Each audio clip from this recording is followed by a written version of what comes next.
You're from your family farm where you grew up. Is that from Copley area? Yeah, when it's not my family's farm. Or- In my bio, it says a family farm. Yeah. But it's a family that's a friend of ours. In fact, I was there over the weekend. It's Copley Township, western part of Summit County. Okay. But it is Summit County. Yeah, it is. Where you grew up. That's where I grew up, and that's where I still live. In fact, other than my time in the Moved to Army Hudson, and my right? time at Ohio State, that's where I've called home. Okay.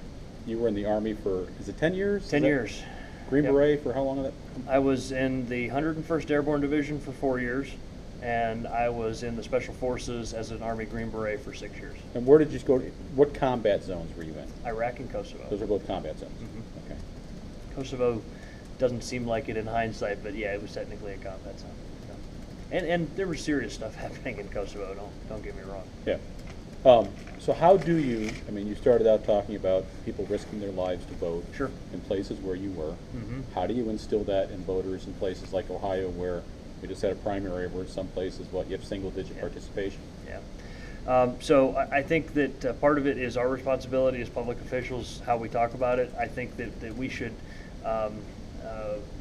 be very careful about our rhetoric when we talk about voter fraud issues, for example. Like I said, it's serious when it occurs. It's not widespread and rampant.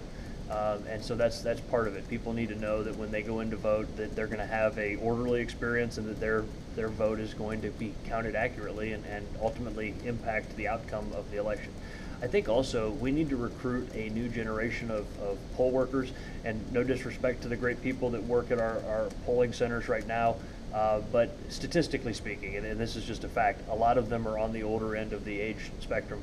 And what we need to do is try to get more college students, even senior high school students involved in coming out and having sort of what I call a day for democracy and putting in that long day at the polling location.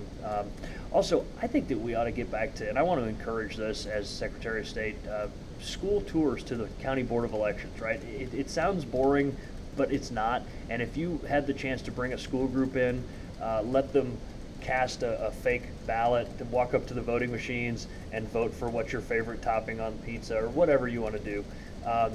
And then let them see the machines that count those ballots and how the process works. I think it could be a great field trip, and it's in every county, right? So it's not like you need to load up in the buses and go hours and hours away. I think that we ought to be bringing school groups into the Board of Elections when they're studying civics and show them the process and let them feel involved in it. And then I think the other thing is to work to just encourage better information to be out there. I think that, John Q. Public, or as I say, Bob and Betty Buckeye, they want to send in their ballot by mail or vote early or show up at a neighborhood polling location and spend 10 or 15 minutes in there, and then they expect to turn on their television set at 8 o'clock at night, and they want all those results. And we've given them the expectation that that's reasonable, but they don't realize all that goes on behind the scenes and the hard work that our elections officials do to pull off all of that. It's a real miracle. The fact that tens of thousands of people, most of whom are one-day employees, right? The vast majority of those folks come in for that one day. They're trained to do it, and many of them have years of experience.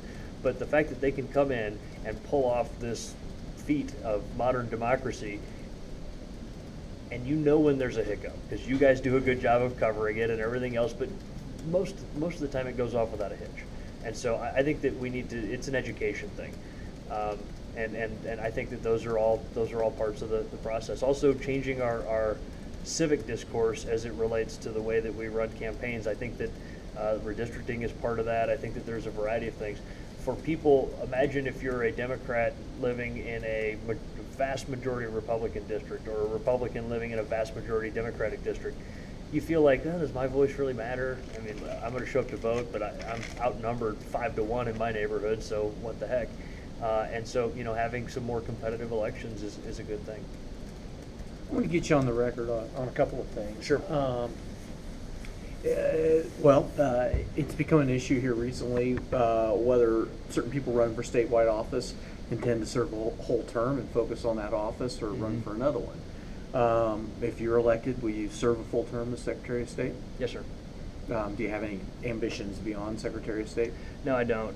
It's funny because when you start Yeah, I mean, when I got out of the Army a few years ago and decided to run for the state Senate, it was sort of a leap of faith for me. I was following my heart. I had my degree from Ohio State, and my head was saying go out in the world and earn a living with this degree that you've got, but my heart was saying to run for office. And so I never looked at this as a career. It's just sort of a chance to serve.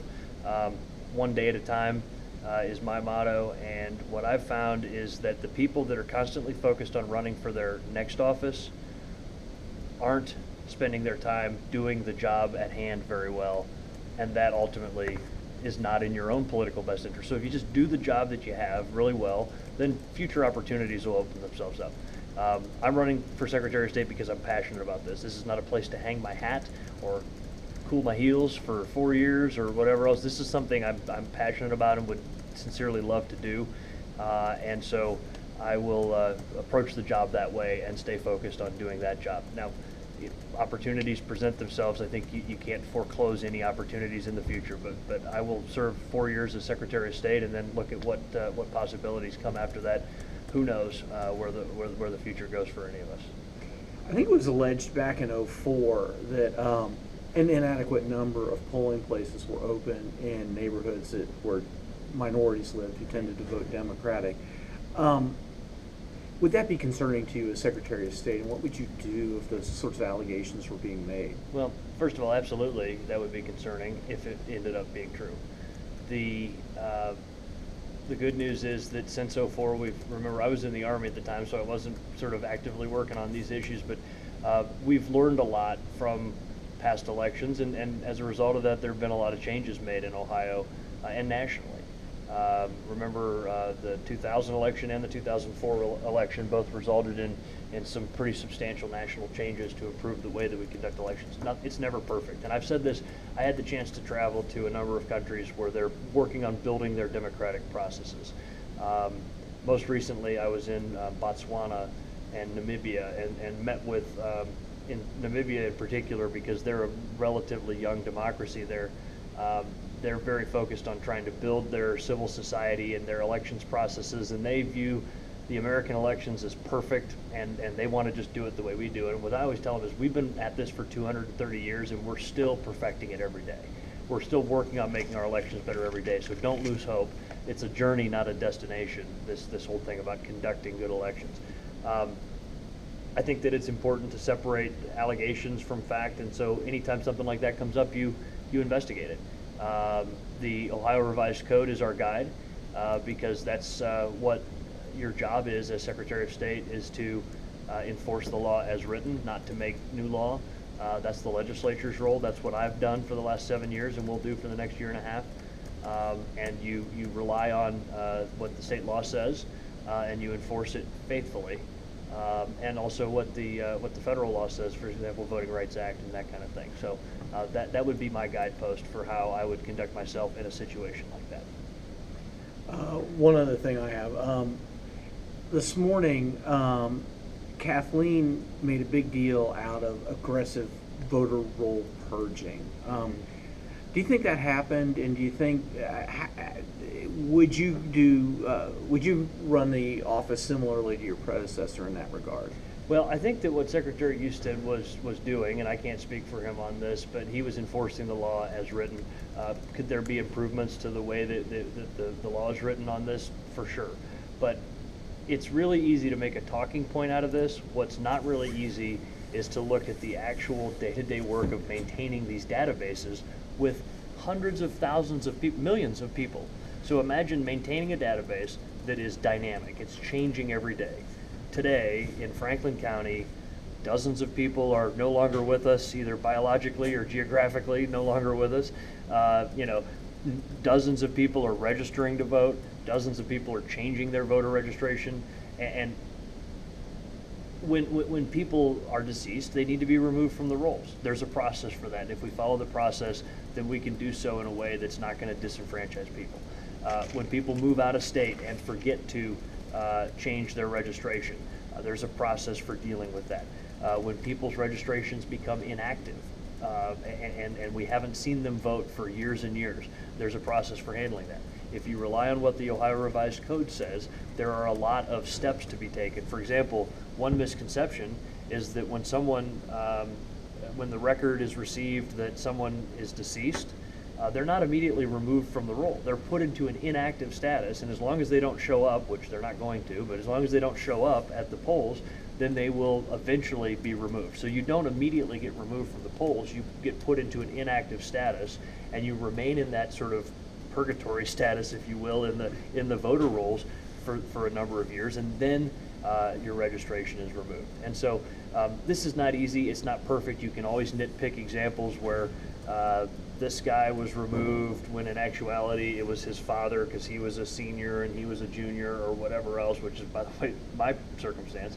And that's never happened to me, but I'm a junior and my father's a senior. Mistakes can get made. Maintaining up-to-date voter rolls, though, is something that you have to do. I mean, we can't keep everybody on the voter rolls that's ever lived in Ohio. It would become an unmanageable and completely useless database at that point. And so what I would encourage the representative to do is I'd love to work with her.